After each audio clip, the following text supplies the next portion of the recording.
We had a wonderful meeting on healthcare yesterday, you probably know, Bob, and so we're moving along. Hello, Thomas.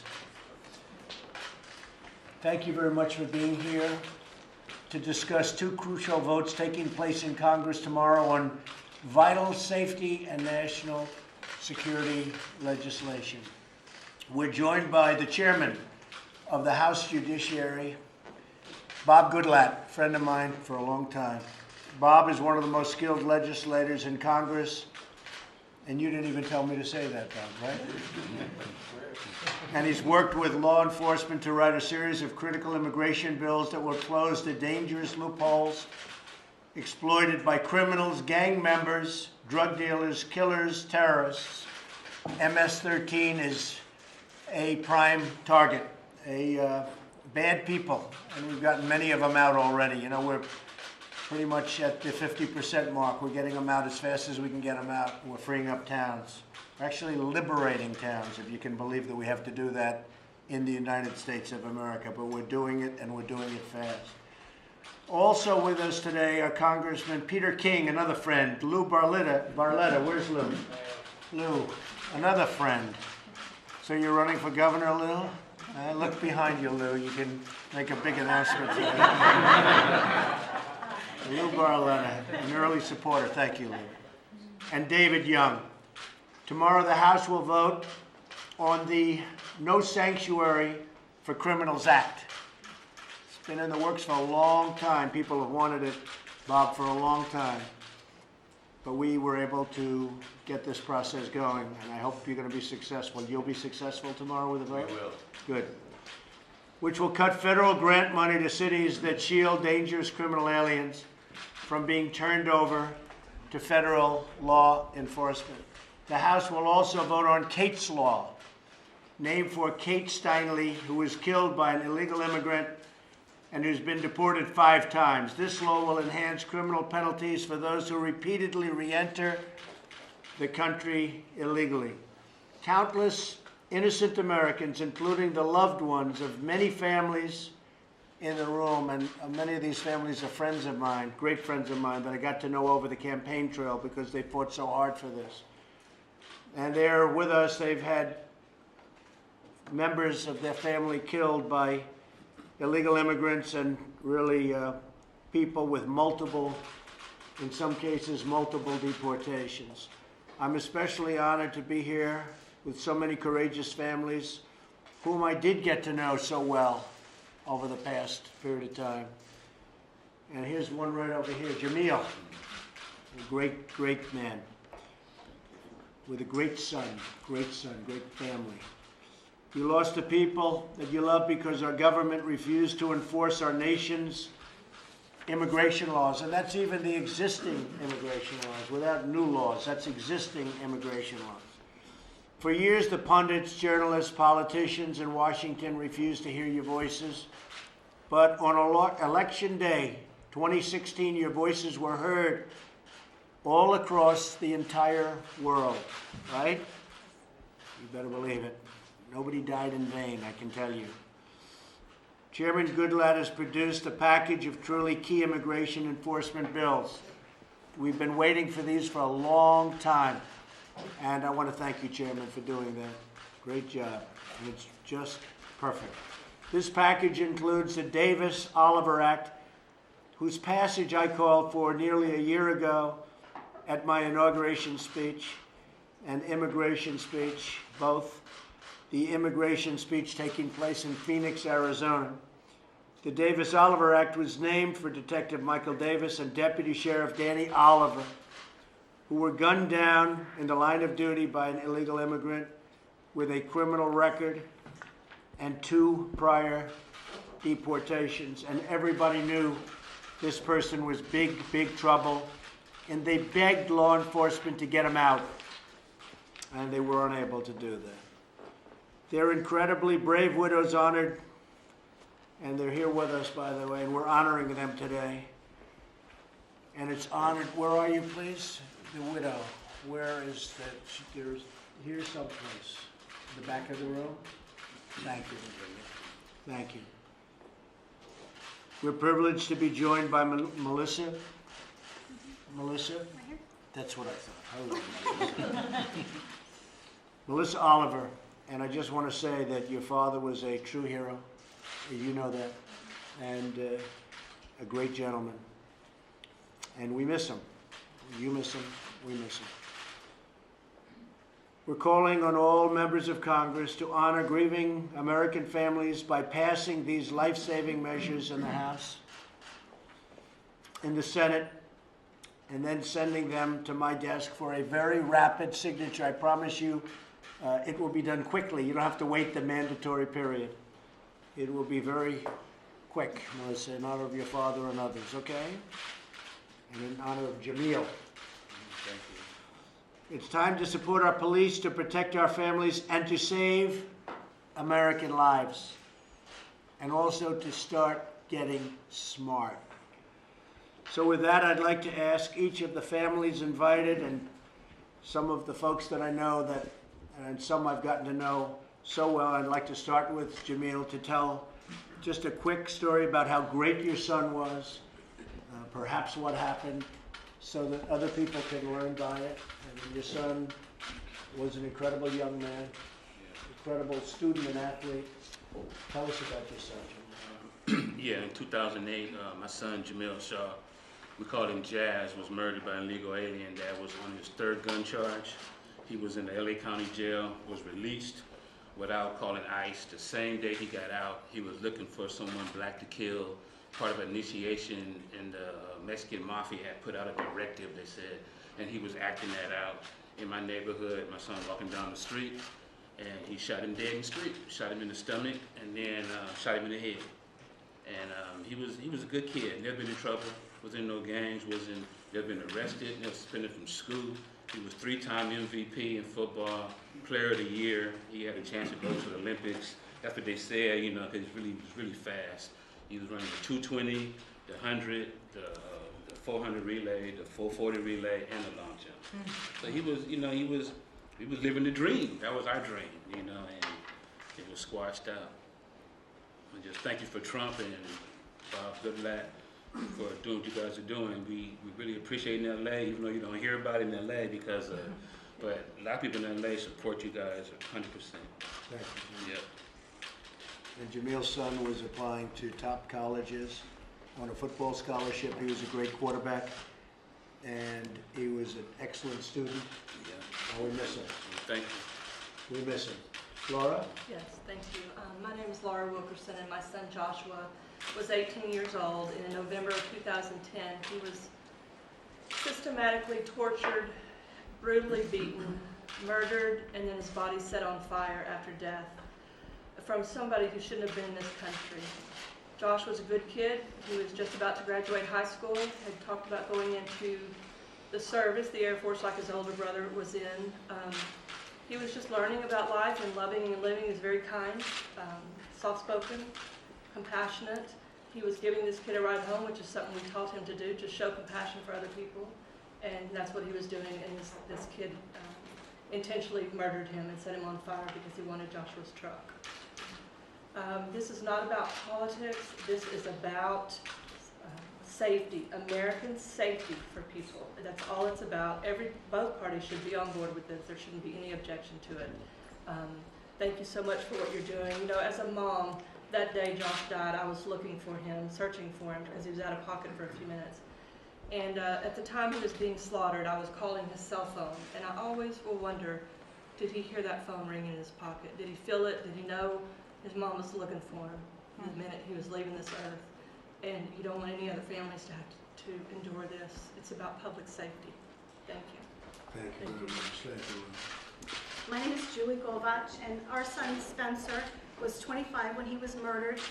He was a small business owner. He had his own guitar shop, and with the economy struggling, he took on a full-time job in a warehouse because he had 10 employees, and he wanted to keep them employed. So he was hardworking, never got in any trouble, was the light of our life. He had a great sense of humor. He could talk with anybody. He had friends that were 9-year-old guitar students and 70-year-old guys that would come in and talk, and he was very well loved. He, after relocating his business, he decided to spend some time with his girlfriend. And after he dropped her off, it was a little after midnight, so it was her birthday, and he gave her a kiss and told her he loved her and happy birthday and he'd see her tomorrow.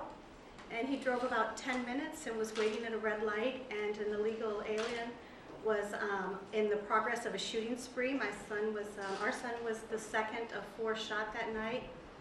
And we've lost everything. He was my only child. I want some action. If this would have been done years ago, my son would still be here.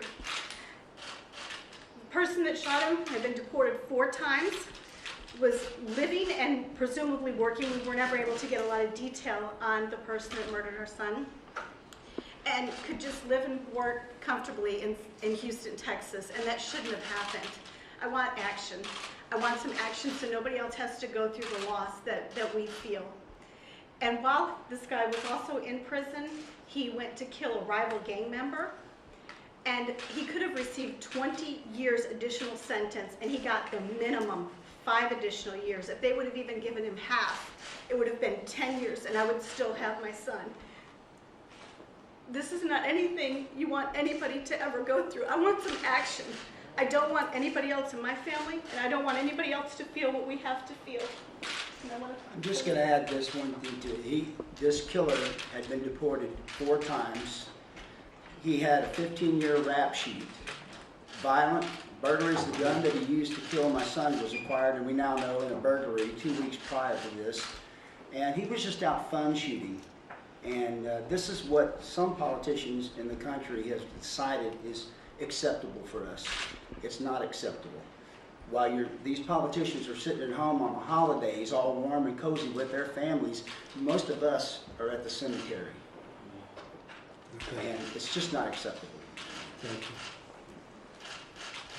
My name's Mary Ann Mendoza, and my son, Sergeant Brandon Mendoza of the Mesa, Arizona Police Department, was a wonderful son, an amazing man, and an incredible police officer. He had been given a job to clean up a south of town area. Drug dealers had overtaken a neighborhood. He became a modern-day beat cop, met everybody in his beat door to door. They invited him in for dinners. He checked in on the elderly. He cleaned up the park. As you drive by the park now, families have now reclaimed this area, and they have barbecues, they have kickball games, they enjoy the park. And Brandon was on his way home on Mother's Day, May 12, 2014, from work after protecting his community. And an illegal, previously committed or previously convicted criminal had driven over 35 miles the wrong way on 4 different freeways in Phoenix, was 3 times the legal limit drunk, high on meth, and slammed head-on into my son and killed him. My world has been devastated since, and what I've learned, not only about the fact of the rampantness of illegal criminals allowed to stay in our country, is that the leniency of our court systems, the very crimes that American citizens commit and are held to the highest degree, these illegal criminals are given half the sentences. Their felonies are reduced to misdemeanors. They serve half the time. They're allowed to go back out onto our streets. And I'm tired of our politicians not caring about their fellow Americans. When did it ever become more important to our elected officials to protect illegal criminals in our country and not care about us? Any of you. This could happen to any of you in the blink of an eye. And I'm thankful that we have a president who has brought this to the forefront and made people aware of it. And this is all any of us families have ever tried to do, was bring awareness and make you realize this can be you tomorrow. So please support our president and make sure that your politicians are voting the way that their constituents want them to vote, because this isn't what's happening in our country. Thank you. Thank you, Mary. Thank you. Melissa, President. My name is Melissa Oliver Stores. I'm here on behalf of my mom, my sister, and most importantly, my father, Deputy Danny Oliver, Sacramento County. He was a law enforcement officer, and he was killed in the line of duty on October 24th, 2014. The man that murdered my father was deported twice previously and returned to our country illegally. This senseless crime has affected my family and I in many ways that are unexplainable. The pain is tremendous, and it's something we'll never get over. I think it's important that we focus on these laws and getting them passed, such as Kate's Law, and definitely most importantly for me personally is the Davis-Oliver Act. We need our law enforcement officers to have more information about these people that are in our country illegally, and so we can go ahead and get them detained, and so this can't happen to another family. A little bit about my dad. He had a heart of gold. He cared about everyone. He put everyone before himself, no matter what, whether it was me, my sister, my mom, and all of our other family members. He did whatever he could to keep us all together. He worked hard in his communities to make the worst high crime rate areas just feel a little bit safer. He did everything he could, and there's communities out there that still think of him and bring it to our attention that they're still thinking of him. And that's what's most important to us, is we don't want him or any other victim to be forgotten. So I know that that's definitely something that we all need to focus on as a country, and I think we'll just continue to remember them, and we'll never forget any of the victims. Thank you very much. Juan? His name's Juan Pina. My daughter, Christy Sue Pina. She was murdered, she was strangled, stabbed, raped, sodomized. Her nude body was thrown in an artichoke field in the middle of winter. The person that did this, back in '87, he had kidnapped another 14-year-old girl. He tortured her, got put in jail, $50,000 bail, $5,000. He got out, went back to Mexico. This was in July of '87. In September, he came back. He kidnapped another one. Did the same thing, made just a little bit worse than the first one. Got put in jail again. Same thing, another slap on the arm, the hand, or whatever. And went back to Mexico. Came back in '90, February the 8th. They found my daughter out there in an artichoke field. And he took off. They didn't catch him that time. He left, but they had an idea who it was. A few months later, he came back, tried to kidnap a little 12-year-old at 7 o'clock in the morning on her way to school. The system, would have kept him the first time for what he did. I mean, he kidnapped, raped, everything. I mean, you don't get out. But I've gone round and round with the district attorney there in our county, and we don't see eye to eye in a lot of stuff. They wanted me to keep my mouth shut about a lot of things, but I don't. I'm my daughter's voice. And what I think that Mr. President here is trying to do is the best thing ever. And if you need a pen with a lot of ink, I got one of those too. And I'm all for everything that you do. We gotta put our people safe, just like they said over there. They protect them. That's not right. Americans first. Americans first. And that's not what's happening. Especially, I'm from California, so California, we're fighting. We're fighting. Believe me, they're so turned over there. They don't know which way they're going, but they're not going the right way, and they're against us totally. And we got to fight them with everything we got, and we got to get all these bills that he wants passed. Got to get them passed soon, not later. Now, and I thank you very much.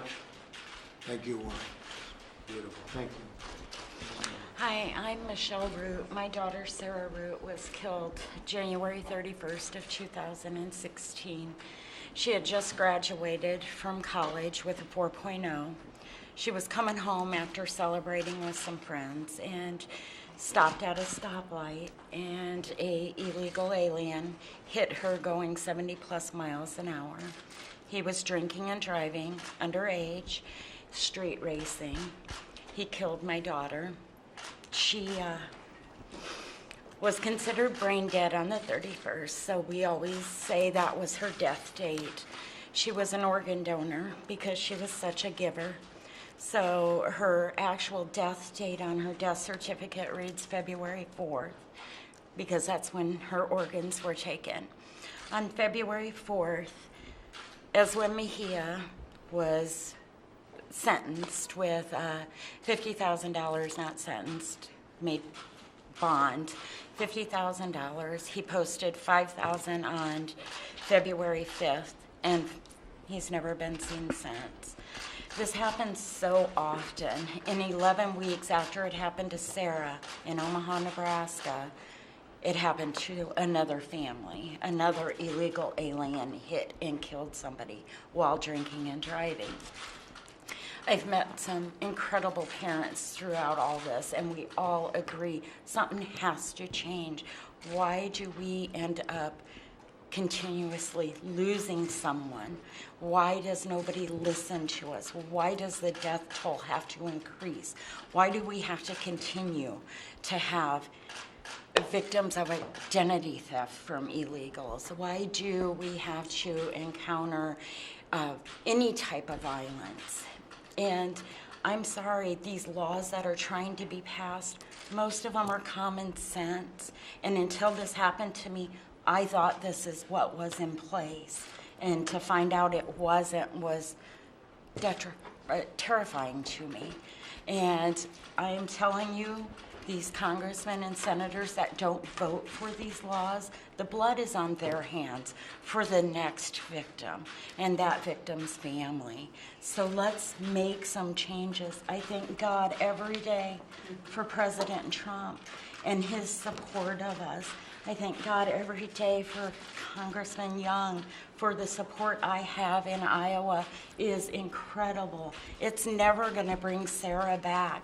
I have to be her voice, and you guys helping us get that voice out there has been incredible to our family and to Sarah. And she deserves to be known. She does not deserve to be dead. She was just starting her life at 21 years old with her criminal investigations degree that she had just gotten 15 hours prior to being killed. Now we protected Eswin Mejia. Now it's time to protect the American citizens. Thank you. Thank you very much. And everybody loves Sarah. And Sarah was the #1 student by far, they say, in her class. Graduated just prior to a horrible event, and she was the #1 student in her class. So thank you for being here. Would you like to say something? I'm Sabina Durden. I'm better known as Dom's mom. I'm a legal immigrant, and I did it the right way. I came here knowing I wanted to be here. I had to go through certain steps, so I did that, and I'm a proud citizen now. And I had one child, my son Dominic. I brought him with me. That's all I got. He was my only child. He was a funny man. He was working for the sheriff's department in Riverside as a 911 dispatcher, wanted to become motorcycle officer and then end up in the helicopter unit for Riverside Sheriff's Department. Never had any problems with my son. He was my best friend, my only family here. I have no family left. And on July 12, 2012, an illegal from Guatemala with 2 felonies, previous deportation, 2 DUIs, always got probation for it, never really served any time, didn't think our laws mattered, didn't care, turned his truck uninsured, unlicensed, unregistered again, turned it in front of my son and hit him so hard that he threw him in a wall, broke his neck and killed him instantly. The guy tried to run away, but some Marines were behind my son and they stayed there and kept him there. And the first responders were my son's friends. They had to see his mangled body. The judge and the DA told me, don't worry, we got your back, we're gonna fight for Dominic, and told me not to go to trial. They lied to me. So we went in front of a judge that already given the killer a deal, gave him a misdemeanor without gross negligence. And somebody that wasn't supposed to be in this country, that had no right to be here, that had previous chances to leave, to stay out, and they had chances to keep him locked up, received 9 years, 9 months, and 5-year probation. and he served 35 days. If any one of us hurt somebody, steal something, we get more time than that. And Mr. President, since I had no family left, I wanted to commit suicide. My fiance didn't know. I wanted to go. I wanted to be with my son. And on June 16th, when you came down that escalator and you mentioned those words, illegal immigration, I was walking through my living room and I dropped to my knees.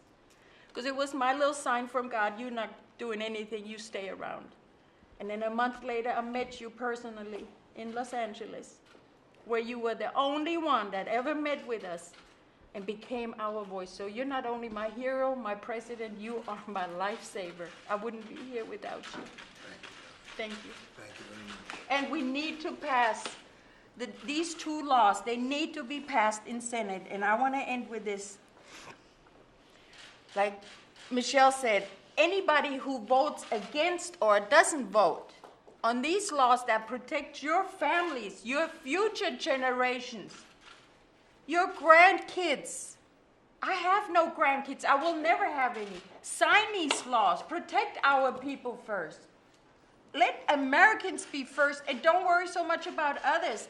Americans first, your children first, their future first. Stop wasting time. Sign these bills, please. Thank you. Thank you. Thank you very much. Okay, thank you all very much. Thank you. Yes, good. Steve, go ahead. I'm Steve Ronnebeck. My son was Grant Ronnebeck. 21 years old. He was killed January 22nd, 2015 by an illegal immigrant while he was working the overnight shift at his convenience store. Grant was killed because he wasn't counting change fast enough for a pack of cigarettes. Grant was just one of the kindest, nicest kids you'll ever meet. Even his customers thought so. The one thing that I think that you, Mr. President, have realized that every one of our children's deaths has been preventable. All the deaths of our loved ones, these are preventable. And Mr. President, Chairman Goodlatte, I think you guys realize that, and that's why you're doing what you're doing, and I want to thank you both for what you're doing. Passing these laws is instrumental. I don't think I would wish the devastation that we felt every day on anyone. And again, when your child's death was preventable, it's even harder than if they were to die from cancer or something like that. It rips part of you away that you'll never get back. So I want to thank you both for what you're doing and everything you have done. Thank you, Steve. And the fact is, you're right. They were all preventable, every one in this room. Totally preventable. And I appreciate you very much being here. Thank you very much. And thank you to all. Thank you all. Thank you very much. Thank you.